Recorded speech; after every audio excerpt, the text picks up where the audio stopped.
Hey buyer's agents, I want to give you a hack or an idea that I believe can increase the probability of your buyer's offers being accepted when you're in competing in multiple offer situations, because we know those are happening all the time right now. We know that inventory is very scarce, and so because of that, you have buyers competing over the same properties. It's driving prices up, blah, blah, blah. And the thing that occurred to me over the past week as I've been talking about this with several of my coaching clients is that most of the scripts and dialogues that are designed to help win multiple offer situations come from the vantage point of telling a buyer what to do. Hey buyer, you should offer more money. Hey buyer, you should waive your contingencies. Hey buyer, you should do this, you should do that. And it all puts the burden, the pressure on the buyer for their offer to be accepted, which I get. It's their offer. They're the ones buying the houses, and the agent is just an agent. It's he or she's a broker. However, what's your value proposition as a buyer agent? And what could you do as a buyer agent to actually extend some of your reputation and credibility in the marketplace to the benefit of your buyer clients? And so here's what I'm calling for. I'm calling for a buyer agent report card to be submitted with your buyer's offer to purchase a property. Do it in a competing situation, do it in any situation. But like we already do the letter to the sellers from the buyer with the offer and all that kind of stuff. Why not include the buyer agent report card with it? And it will say things like this: closed X number of buyer side transactions in the past blank time out of Y. So I've closed 100 out of 101. Okay, that's giving me some super good confidence as a listing agent or as the seller who sees that report card. Another stat could be number of deals lost due to inspection, due to financing, due to appraisal. So we lost blank out of blank in the past how long? What's your report card? What kind of certainty can you give to a seller? You could also do snippets or quotes or blurbs from listing agents. Email listing agents that you've done business with in the past and say, hey, what was your experience working with me as an agent and with my client?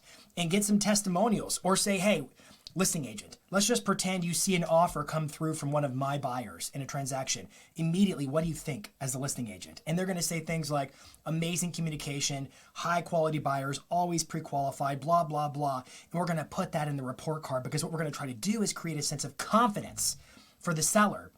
I know a lot of agents are like, you got to just offer more money, more money, more money. But one of the things that occurs to me that's maybe not thought of much in this kind of a market from a seller standpoint is, look, I get it. You're getting 50 offers, 20 offers, whatever it is. You got all these candidates. It's kind of like The Bachelor. You have all these people vying to say, hey, pick me, pick me, pick me. But end of day, you get to pick one of them. The seller only gets to choose to work with one contract. They have to find the best suitor. There may be a super hot offer that comes through, like, oh wow, they're way over asking price, this is amazing, I should take this, but maybe in the long term this is going to not work out so well for me. So what's the marriage material kind of contract? What's the suitor right now? And I think as a buyer agent, if you can extend some of your credibility over to your buyers, man, what a value proposition. Think about that in a buyer consult when you're talking with buyers compared to what other buyers agents are doing. And you're saying, well, here's what I'm doing to help get your offers accepted. And you're putting in this report card. If you want to do extra credit on this, you could create a video. Create a video that gets submitted with your report card, with the offer, with the buyer's letter to the seller, all that stuff. And it basically says, here's our process at blank team, or how I handle transactions. Here's the level of communication you can expect. Here's all of our procedures that are in place to try to mitigate any kind of snafus or issues that could rise up and blow the deal apart. Because ultimately, we want to have a successful closing with two happy parties, a seller and a buyer, who are so thrilled and tickled fancy, whatever the expression is, that the deal's closing. So it's simple. It's a report card. How many deals have closed out of how many total buyer sides in the past whatever period of time? How many deals have you lost due to inspection, financing, appraisal, whatever, out of how many in the last period of time? Testimonials, blurbs, and quotes from listing agents about what it's like working with you. We've got to create a sense of assurance with sellers and listing agents, because guess what? I know it's the money, but it's also not the money. It's not just the list price or the purchase price. It's also, does the deal close? Is your contract with your buyer the right suitor for the long-term deal? Because in a day, there could be 100 different offers made on the same property, but that seller really gets to pick one.